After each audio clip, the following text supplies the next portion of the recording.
बच्चों, जैसा कि आप जानते हैं कि बोर्ड एकदम नज़दीक आ गया है, तो हम बोर्ड की कुछ तैयारियां आपको कर रहे हैं वो ऑनलाइन के माध्यम से। और जो भी बच्चे ऑनलाइन माध्यम से जुड़ रहे हैं या हमारी वीडियो को देख रहे हैं, वो पढ़ेंगे और कमेंट लिखेंगे और हमें बताएंगे कि सर वीडियो अच्छी है, आप थोड़ा सा जो है हम लोगों को जो है पढ़ा दीजिए, ताकि जो है हम जो तैयारी किए हैं उस पर और थोड़ा सा प्रैक्टिस हो जाए। हम रसायन विज्ञान का एक सेट लेकर आए हैं और ये सेट है 2022 का है। और बच्चों ये है 347 केमिस्ट्री कोड है और जीआई करके ये आपका जीआई करके कोड है। इसमें एक प्रश्न है, इसमें गा करके एक प्रश्न है। ये कह रहा शून्य शून्य कोटि अभिक्रिया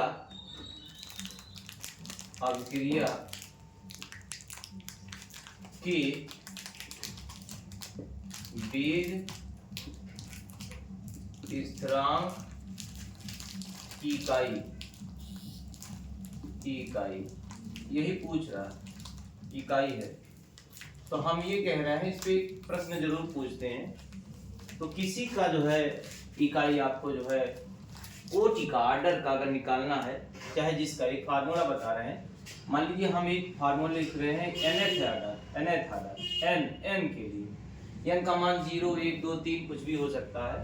तो एक फार्मूला है लीटर की पावर जो है n-1 और मोल की power 1 n into time inverse. ये फार्मूला आप लगाएंगे। तो अगर ये कह रहा है क्वेश्चन में जीरो कोटि, शून्य कोटि की अभिक्रिया, तो n के स्थान पे हम क्या लिख रहे हैं, यदि n बराबर 0 इसके लिए, तो k यहाँ आप 0 लिखेंगे, लीटर लिखेंगे और यहाँ लिखेंगे 0-1, यहाँ लिखेंगे मोल लिखेंगे 1-0 इंटू टाइम इनवर्स। ठीक है, तो ये क्या हो जाएगा, इसको और सॉल्व करेंगे तो लीटर की पावर जो है -1 इंटू मोल, और मोल की पावर 1 है तो 1 आप लिख सकते हैं, इंटू टाइम इनवर्स। तो अब देखिए, इसको और सिस्टमैटिक ढंग से अगर लिखना चाहते हैं तो आप इसको लिख सकते हैं मोल पहले लिख दे रहा हूं, लीटर पावर -1, टाइम को हम सेकंड लिखा गया है तो सेकंड इनवर्स भी लिख सकते हैं। तो ये आपका जो है के जो है वेग स्थिरांक जो है 0 के लिए ये यूनिट है, ये इतना है। ये बहुत इंपॉर्टेंट है, वेरी वेरी इंपॉर्टेंट। आप लिख सकते हैं RBI। ठीक है, बोर्ड एग्जामिनेशन के लिए रामबाण है पूरी तरह से। प्रैक्टिस कर लेंगे, बहुत इजीली से एक क्वेश्चन आपका तैयार हो जाएगा। कुछ है नहीं, बहुत इजीली तरीके से। ठीक है, नोट कर लीजिए, इसको नोट कर लो।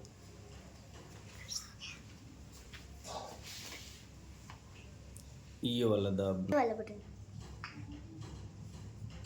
तो बच्चों, ये सेकंड क्वेश्चन है उसी जो है सेट का, और वैसे ये क्वेश्चन जो है फर्स्ट उसमें था। तो 450 ml बिलियन में 9 ग्राम एनएच घुला हुआ है। बिलियन की मोलरता है, मोलरता जो है, मोलरता आपको ज्ञात करना है। बहुत इसमें करना कुछ नहीं है, सीधे फार्मूला बेस्ड है। तो मोलरता बराबर एक फार्मूला आप जानते हैं, मोलरता बराबर, मोलरता की आप डेफिनेशन भी जानते हैं, 1 लीटर बिलियन में उपस्थित बिलियन के मोलों की संख्या को हम क्या कहते हैं, मोलरता कहते हैं। तो देखिए, बिलियन के मोलों की संख्या, मोल यानी कि n, और 1 लीटर V, ये लीटर में, इसी को मोलरता कहते हैं। क्योंकि मोल बराबर होता है W/M इंटू V। अगर ये लीटर में है तो क्वेश्चन में ml में कहा है निकालने के लिए, तो हम ऊपर 1000 से मल्टीपल करेंगे।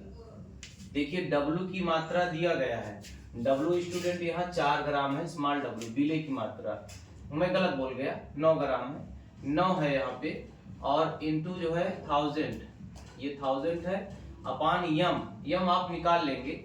NaOH का मोलर मास जो होता है, NaOH का द्रव्यमान मोलर मास, तो N का होता है 23, ऑक्सीजन का होता है 16, हाइड्रोजन का 1 होता है, जोड़ेंगे तो 40 हो जाएगा। कितना हो जाएगा?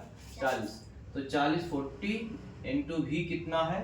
450 ml है। ये देखिए 450 ml, 450 ml। इसको काट दीजिए। देखिए बायो वाले बच्चे हमारे भगते हैं भाग देने से, कैसे डिवाइड होगा। तो ये 1 0 से आप इसको गोली मार दीजिए, ठीक है। यहाँ 9 एकम 9, 9 पचे 45, 5 आ जाएगा। 5 का इससे जो है करेंगे, 5 दूना 10 हो जाएगा, 20 हो जाएगा। ये इससे कट जाएगा, 2 एकम 2 दूना 4 हो जाएगा, यानी कि 1/2 आ जाएगी। इसको और रिड्यूस करेंगे तो 0.5 आ जाएगा, मोल मोल मोल प्रति लीटर। ये इसका आंसर हो जाएगा। तो आप देखिए इसमें कहाँ मिल रहा है, ये मिल रहा है, तो यही इसका आंसर हो जाएगा। ये क्या हो जाएगा? आंसर। तो इसका आंसर जो आपका है वो है सेकंड आंसर है, और वह है 0.5, ठीक है। यही इसका आंसर है। इसी आंसर को आपको टिक मार देना है। तो इसको बहुत अच्छी तरह से समझ लीजिए, उतार लीजिए, कुछ है नहीं, ठीक है। आपका 6 विकल्प आपको मिलेंगे, और 6 विकल्प जो है आपको बहुत अच्छी तरह से कर लेते हैं 70 मार्क्स में, ठीक है। नोट कर लीजिए। ठीक है। तो बच्चों ये आपका उसी जो है सेट का एक और क्वेश्चन है। गाटरमान कॉक अपक्रिया द्वारा बेंजीन बनता है, या बेंजीन बनाता है, गलत पढ़ लिया हूँ। गाटरमान कॉक अपक्रिया द्वारा बेंजीन बनाता है, और क्या क्या बेंजल क्लोराइड बनाता है कि बेंजल डिहाइड बनाता है, टॉलुएट बनाता है, कोई अपक्रिया नहीं। तो नीम रिएक्शन है। गाटरमान भाई साहब ने क्या किया था, बेंजीन लिया था, ऐसे बेंजीन ले लिया था, और बेंजीन में इन्होंने क्या किया, कार्बन मोनोऑक्साइड की रिएक्शन करवाया, और प्लस ये Cl, इसमें जो है ये Cl भी इन्होंने मिलाया, ये Cl, और साथ ही साथ इन्होंने निर्जल जो है AlCl3 भी मिलाया, एल्यूमिनियम ट्राइक्लोराइड निर्जल, ठीक है। ये दोनों मिलाने के बाद एक प्रोडक्ट बनता है, ये बनता है, ये निर्जल रहेगा, ये निर्जल एल्यूमिनियम ट्राइक्लोराइड ये रहेगा, और एक प्रोडक्ट बनता है CH2, ये इस पे आके जुड़ जाता है। इसके देखो ऐसा है, कुल मिला के ये जो आपके रिएजेंट है, और ये जो सब आपका जो है सबट्रैक्ट है जिसका अटैकिंग होगा बेंजीन, अगर ये तीनों मिले हुए हैं और ये कैटलिस्ट, तो इनसे जो है इस रिएक्शन को बनाने वाले जो नेम साइंटिस्ट थे गाटरमान को कोच जो है, जिन्हें हम काफ या हिंदी में लिखे हैं, उन्होंने किया था और बेंजल डिहाइड बनाया था। तो इसमें देखिए बेंजल डिहाइड बना है, तो ये आंसर सही हो जाएगा, बेंजल डिहाइड, ये प्रोडक्ट बन जाएगा, ठीक है। ये भी बहुत सरल है, नेम रिएक्शन है, आपको रीजन क्या क्या है वही कवर करना है, और कुछ है नहीं, आ जाएगा, ठीक है। तो बच्चों ये इसका अंग एक क्वेश्चन है, और कार्बामेलीन अपक्रिया नहीं देता है, तो कार्बामेलीन अपक्रिया कौन सा नहीं देता है, ठीक है। मतलब आपका ये देखेंगे तो ये मेथिलेमीन है, ये फेनिलेमीन है, ये 1 डिग्री एथिलेमीन है, ये 2 डिग्री है, N डाई मेथिलेमीन है।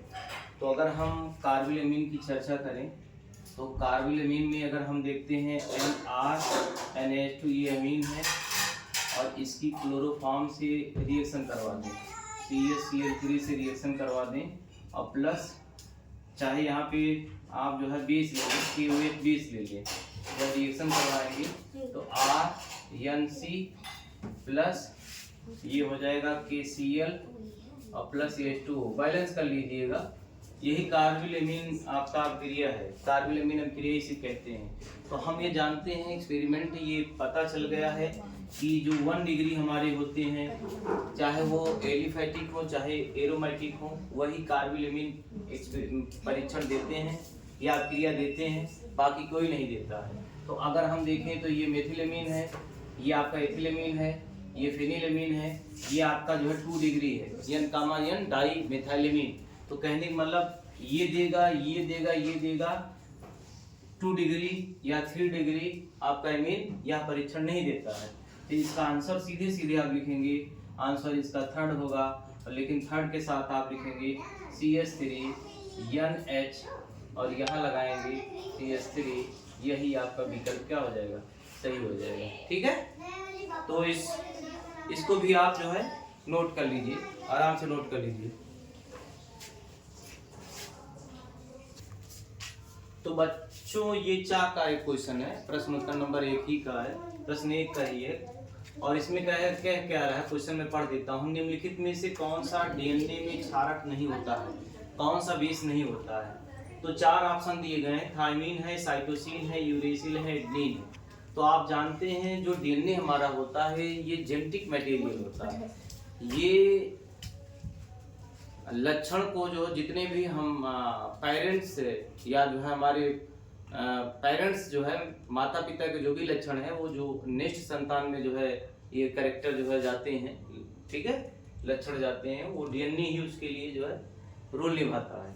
तो डीएनए में अगर हम देखें तो डीएनए में होता क्या है, पहला होता है थायमीन तो होता ही है, ठीक है, एडेनिन तो होता ही है, दूसरा जो है साइटोसिन भी होता है, थायमीन भी होता है और ग्वानिन भी होता है। ये इतने जो है डीएनए में होते हैं, ये इतने में होते हैं, ये डीएनए में होता है। लेकिन अगर हम बात करें जो है आरएनए में, ये डीएनए का है, ये डीएनए का है, ये डीएनए का कॉलम है। अगर आरएनए का अगर हम बात करें तो आरएनए में एडेनिन भी होता है, साइटोसिन भी होता है, ग्वानिन भी होता है, ठीक है। लेकिन थायमीन के स्थान पे यूरेसिल होता है, क्या होता है, यूरेसिल, ये ग्वानिन होता है। तो ये आपका ऑप्शन इसका आरएनए का है। तो इसमें आप देखिए मिल क्या रहा है, तो आप देख सकते हैं डीएनए में जो है यूरेसिल नहीं होता है, यूरेसिल आरएनए में होता है। इतना मैंने ऑप्शन आपको बताया है, आप प्रेशर के साथ नहीं, आराम से पढ़िए।